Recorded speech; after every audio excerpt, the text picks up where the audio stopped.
Next జరగబోయే ఎలక్షన్స్లో ఏ ప్రభుత్వం వస్తే ఆంధ్ర రాష్ట్రం అభివృద్ధి పడుతుంది అనుకుంటా? ఇప్పుడు జరిగేది రోజుల్లోనూ కొత్త కాపురం కొత్త కొండలు కొనుక్కోవాలి. ఇప్పుడు అమ్మ అత్తరు ఉన్నారంటే ఏదో కొంత అంతా ఏదో పంపితే దాని నుంచి అలాగా అభివృద్ధికి రావడానికి అవకాశం ఉంటుంది. కొత్తోడు ఎవడొచ్చినా ఇవన్నీ ఏమి అవి పంచుకోవడానికి ఏముండవు, మన సమకూర్చాలి, అన్నీ సమకూర్చాలి కదండి. ఇప్పుడు మనదే ప్రత్యేక ఆంధ్ర.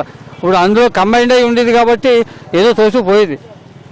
అంచేత ఇప్పుడు ఏదైనా ఎవడైనా కానీ మోజుపడేది ఏంటంటే ఏదో లాట్ ఆఫ్ అమౌంట్ అక్కడ ఉంటుంది, మనం తినొచ్చు అని అందరినీ ఒప్పేసి తినొచ్చు కదనే ఉద్దేశం ప్రతి ఒక్కరిదని. లేకపోతే ఇదేం ఉద్ధరించేస్తాననే ఉద్దేశం ఏం కాదు. ఎవడో ఉద్ధరించలేడు. కాంగ్రెస్ మొట్టమొదటి నుంచి కూడా నాకు తెలుసు.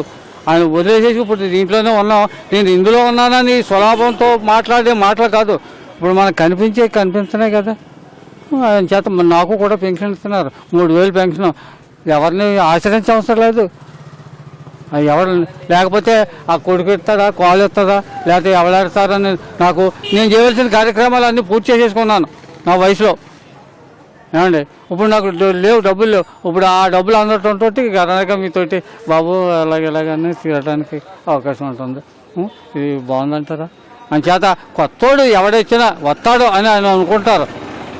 కొత్తోడు ఎవడొచ్చినా సాధించలేరు, జరగదు. కారణం ఏంటంటే అక్కడ ఏమీ లేదు కదా. ఒక వరుస జరుగుతుంటే చేయొచ్చు, కొత్తగా పెట్టాలి. ఇక ఈయన ఉన్నాడు అనుకోండి, ఎక్కడికో వెళ్తున్నాడు. అది ఓకే. వార్తావాణి న్యూస్ ఛానల్ ఎప్పటికప్పుడు రాజకీయ, సినీ విశేషాలు, స్పోర్ట్స్ మరియు సాంకేతిక పరమైన మరెన్నో విషయాలను మన ముందుకు తెస్తుంది. మరింత సమాచారం కొరకు వార్తావాణి న్యూస్ ఛానల్ ని సబ్స్క్రైబ్ చేయండి.